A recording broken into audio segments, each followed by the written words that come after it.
கடற்றொழில் அமைச்சர் ராமலிங்கம் சந்திரசேகர் யாழ்ப்பாணத்தில் இன்று இது தொடர்பில் கருத்து வெளியிட்டார்.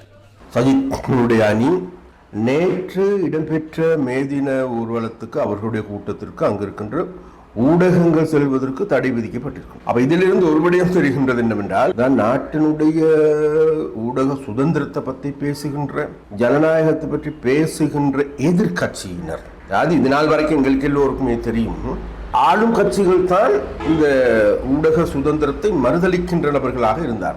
ஆனால் இப்போது எங்களுக்கு ஒரு தெரிய வருகின்றது, எதிர்கட்சியினர் தான் இன்றைக்கு ஊடக சுதந்திரத்துக்கு பங்கம் விளைவிக்கின்றவர்களாக இருக்கின்றார். அந்த கூட்டத்திற்கு ஊடகங்கள், ஊடகவியலாளர்கள் அனுமதிக்கப்பட்டிருந்தால் அவர்களுடைய அந்த கூட்டத்தில் இடம்பெற்ற வண்டவாளங்கள் எல்லோருமே இன்றைக்கு மேடை ஏறி இருக்கும். அப்ப அந்த வண்டவாளங்கள் எல்லாம் இன்றைக்கு தண்டவாளத்தில் போவாதிருப்பதற்காகவே இந்த ஊடகங்கள் மீதான இவ்வாறான ஒடுக்குமுறையை கட்டவிழ்த்து விட்டிருக்கின்றார்கள்.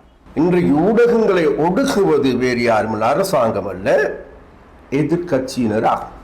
சஜித் பிரேமதாஸ் அவர்களுக்கு தாங்களுடைய கட்சியில் இருக்கின்ற குளறுபடிகள், இன்னைக்கு அவருடைய பேச்சை செவிமடுப்பதற்கு அதிலிருந்த மக்களை கூட எதிர்ப்பு தெரிவிக்கின்ற ஒரு கருத்து வருகின்றது சமூக வலைத்தளங்கள்.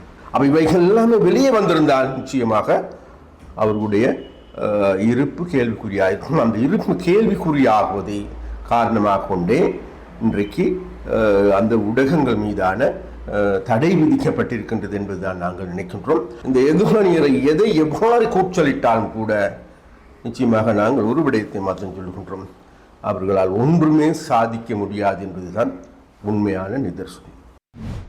பாராளுமன்ற உறுப்பினர் கந்தசாமி பிரபு மட்டக்களப்பில் இன்று நடைபெற்ற நிகழ்வு ஒன்றின் பின்னர் இவ்வாறு கருத்து வெளியிட்டார். எதிர்க்கட்சி தலைவர் தனது உரையினை நிகழ்த்தி கொண்டிருக்கும் போது மக்கள் அந்த உரையினை கேட்காமலே எழுந்து செல்கின்ற நிலைமைதான் அங்கே இடம்பெற்றிருந்தது. அனைத்து கதிரைகள் மாத்திரம் அங்கே மிச்சமாக இருந்தது, இறுதியாக மிஞ்சி இருந்தது. கதிரைகளுக்கு பேசுகின்ற எதிர்க்கட்சி தலைவராகத்தான் இன்றைக்கு சஜித் பிரேமதாஸ் அவர்கள் இருக்கின்றார். அவர் என்னதான் பாராளுமன்றத்திலும் ஊடகங்களிலே இருந்து தனது கருத்துக்களை வெளிப்படுத்தி கொண்டிருந்தாலும், அரசாங்கத்துக்கு எதிராக பொய் குற்றச்சாட்டுக்களை முன்வைத்து கொண்டிருந்தாலும், ஆனால் மக்கள் அவரது கருத்துக்களை ஏற்றுக்கொள்ளவில்லை என்பது நேற்றைய மேதின கூட்டத்திலே அதை மிகவும் தெளிவாக தெரிந்து கொள்ளக்கூடியதாக இருக்கின்றது. எதிர்க்கட்சிகள் ஈடுபட்டு கொண்டிருந்தாலும், பொய்களை கூறிக்கொண்டிருந்தாலும் மக்கள் உண்மையின் நிழலிலே இருந்து கொண்டிருக்கின்றார்கள். மக்களுக்கு பூரணமாக இந்த அரசின் மீதும் பூரண நம்பிக்கை இருக்கின்றது. இந்த